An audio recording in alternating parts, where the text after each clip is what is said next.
Hello and welcome back to my YouTube channel MSJ with my channel slab strike. तो भाई India और श्रीलंका दूसरा match करवा बैठे हैं और जैसा ये मैच हुआ है तुम लोगों ने अगर देखा है नहीं देखा तो मैं तुम्हें बताने के लिए यहाँ पे हाजिर हूँ कि इन्होंने क्या गंद किया। देखो इंडिया अच्छी खासी क्रिकेट खेल रहा था T20 तक। उसके बाद जब T20 से थोड़े प्लेयर बदले हैं तो उसके बाद वक्त बदला है, हालात बदले हैं, जज्बात बदले हैं और सब कुछ ही चेंज हो गया। हालांकि फॉर्मेट चेंज होने से इतना कोई इम्पैक्ट आना नहीं चाहिए था इंडिया की टीम पे, लेकिन इस कदर ज़्यादा, इतना ज़्यादा पता नहीं क्यों। अभी जो पिछला मैच भी हुआ है उसके अंदर भी सीधे जा रहे थे और धड़म से हम मुंह के बल गिर गए थे, और इस मैच में भी ऐसे हुआ भाई, सीधे जा रहे थे, सिंपल मैच था, कोई इसके अंदर कोई मसला मसाइल नहीं था। थोड़ा सा स्कोर था, अगर स्कोर बहुत ज़्यादा होता ना, जहाँ पे इनको स्टार्टिंग से ही 50 ओवर्स में कोई 6 से ऊपर की रन रेट के रिक्वायर होता, फिर तो समझ में भी आती थी कि ठीक है यार, ये 6 रन रेट रिक्वायर और वो भी लंकन पिचेस के ऊपर करना मुश्किल हो जाता है। लेकिन यार सिंपल मैच है, 240 आपने चेस करना है और इतनी बड़ी टीम है श्रीलंका के मुकाबले में कि जहाँ पे रोहित शर्मा है, कोहली है, उसके बाद इनके नीचे शिवम दुबे हैं, उसके बाद KL राहुल हैं। ये सब वो नाम है जो कि इंडियन टीम में माने ताने नाम है कि यार ये प्लेयर बहुत अच्छे हैं। तो अगर इतने अच्छी टीम के साथ भी अगर इतने लोअर स्कोर को आपने चेज़ नहीं करना तो फिर क्या करना। हालांकि मैं देखता हूँ कि इंडिया चेज़ में ही शेर है, वो हमेशा से चेज़ करते आए हैं और उन्होंने ऐसे ऐसे मैच चेज़ किए हैं जो कि अनबिलीवेबल है कि हम उसको ये यकीन ही नहीं कर सकते यार, ये इस तरह का मैच भी जो सा इतना रन भी जो से वो चेज़ हो सकते हैं। लेकिन ठीक है, मैच जो सा क्रिकेट का ख़त्म हो गया हुआ है। मुझे दुख इसलिए ज़्यादा है कि मैंने इंडिया को प्रेडिक्ट किया हुआ था। पता नहीं मुझे क्या हो जाता है यार कि इंडिया का जब भी मैच होता है ना, मैं बगैर सोचे समझे क्यों इंडिया को प्रेडिक्ट कर देता हूँ। हालांकि लंकन बॉलिंग से इतना ज़्यादा एक्सपेक्ट नहीं किया जा सकता, लेकिन भाई इनके जो बॉलर थे ना वेंडर से, इन्होंने तो जिसे कहो ना कि अखीर कर देना, इन्होंने वो अखीर कर दी थी। श्रीलंका ने कोई ज़्यादा स्कोर नहीं किया था, 240 था, हो सकता था इंडिया कर सकता था। लेकिन भाई एक टाइम पे उसी पिच के ऊपर रोहित शर्मा ने स्टार्ट लिया और उन्होंने स्टार्ट बिल्कुल T20 फॉर्मेट का लिया, जहां पे वो 150 के स्ट्राइक रेट से खेल रहे थे। भाई 44 के ऊपर अगर आप 60 से प्लस स्कोर कर लेते हो तो मतलब कि बॉल आपको बॉल नहीं फुटबॉल नज़र आ रहा है। तो वो इस तरह की इनिंग्स खेल रहे थे। उनके साथ शुभमन गिल की भी कोई पार्टनरशिप लग रही थी यार। सिंपल उन्होंने कोई 15 ओवरों में उन्होंने कोई 100 के करीब स्कोर किया हुआ था, कोई आउट नहीं था। उसके बाद जैसे ही रोहित शर्मा आउट हुए हैं उसके बाद बस आना जाना ही लगा रहा है कि एक बंदा आता था, दूसरा कहता था कि वो मुझे ऐसे ज़्यादा लग रहा था क्रिकेट मैच कम और रेसलिंग ज़्यादा लग रही थी कि जहाँ पे वो एक को मार पड़ती है तो वो दूसरे अपने प्लेयर को जाके हाथ देता है और दूसरा हाथ मार के फिर वो रिंग के अंदर उतर आता है। तो ये ज़्यादा मुझे नज़र आ रहा था क्योंकि इसी तरह विकेट गिर रही थी। अगर आप देखो इंडियन स्कोर कार्ड को तो सबसे पहले नंबर पे रोहित शर्मा ही है जिन्होंने स्कोर किया। उसके बाद अगर आप किसी को देखते हो तो वो अक्षर पटेल है जिन्होंने 44 किया। उसके अलावा कोई ऐसा प्लेयर नहीं है। शुभमन गिल भी ठीक है, उन्होंने 35 की इनिंग्स खेली थी, लेकिन जहाँ पे उनको खड़े होना चाहिए था, क्योंकि रोहित शर्मा भी आउट होके गए थे, उसके बाद उनका बनता था कि खड़े हों, लेकिन वो नहीं खड़े हुए। अगर हम इसके अलावा विराट कोहली की बात करें, यार विराट कोहली ये सेकंड मैच है उनका और सेकंड मैच में वो काम नहीं कर दिखा सके जो इसके लिए वो मशहूर है। अगर विराट कोहली की आप प्रीवियस परफॉर्मेंसेस वगैरह भी देखें ना, वनडे के अंदर उनकी बहुत अच्छी जो सी थी वो फॉर्म लगी हुई थी।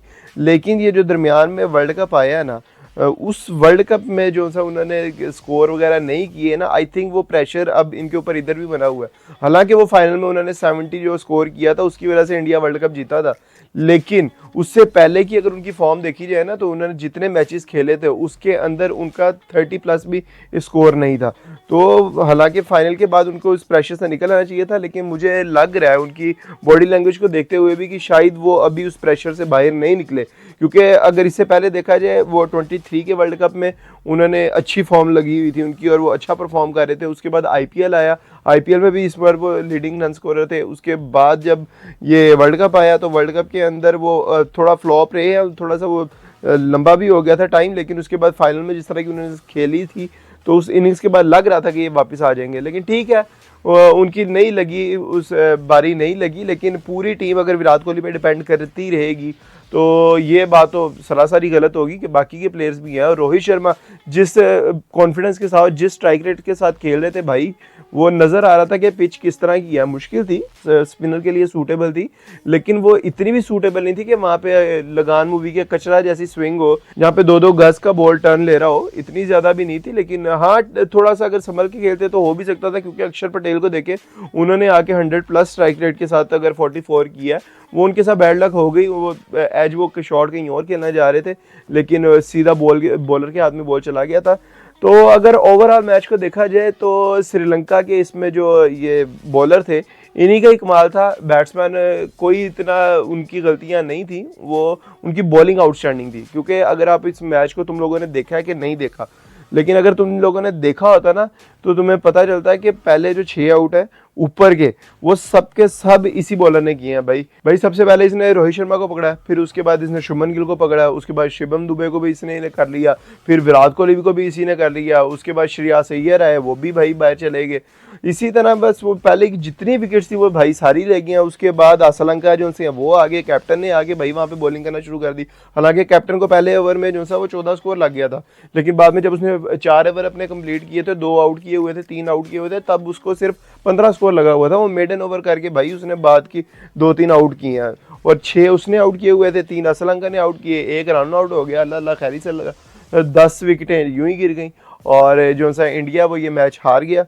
तो मुझे नहीं लगता ये इतना कोई मुश्किल मैच था, और श्रीलंका की टीम इतनी कोई हैवी थी। हाँ, उन्होंने आज के दिन में क्रिकेट अच्छी खेल दी है, तो ठीक है, हर बंदे का दिन होता है। आज लंका का दिन था, और आई थिंक पिछले मैच में भी लंका का दिन था, उससे पीछे भी लंका का ही दिन था, लेकिन वो मैच सुपर ओवर में चला गया था। उससे पहले भी लंका का ही दिन था, लेकिन लंका के जो से नीचे वाले प्लेयर्स ने नशा किया हुआ था। उससे पहले अगर देखा जाए तब भी वो लंका का ही दिन था, लेकिन उस मैच में भी जो लोअर ऑर्डर था उसे नशा ही किया हुआ था। ओवरऑल श्रीलंका अच्छी क्रिकेट खेल रहा था, बैटिंग भी उनके पास है भाई, बॉलिंग भी उनके पास है। लेकिन जब लंका अपनी होम कंडीशन में खेल रहा होता है ना भाई, तो वो किसी और ही मूड में होता है।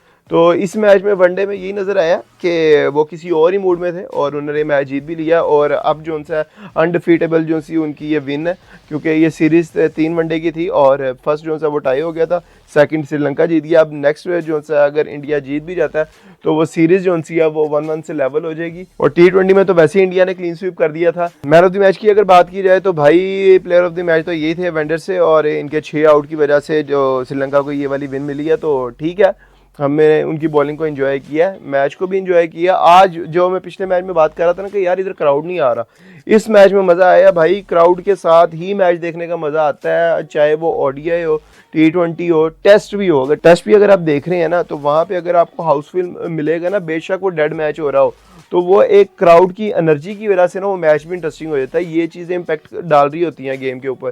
तो भाई इंडिया जो है वो मैच ये अब हार चुका है। लेट्स सी अब आगे आने वाले टाइम में क्या बनता है, और नेक्स्ट मैच कौन जीतता है। तो आज के लिए तो इतना ही है, नेक्स्ट वीडियो में आपसे मिलेंगे। अगर अभी तक मेरे साथ जुड़े हुए तो चैनल को लाइक कर दो, शेयर कर दो, सब्सक्राइब कर दो।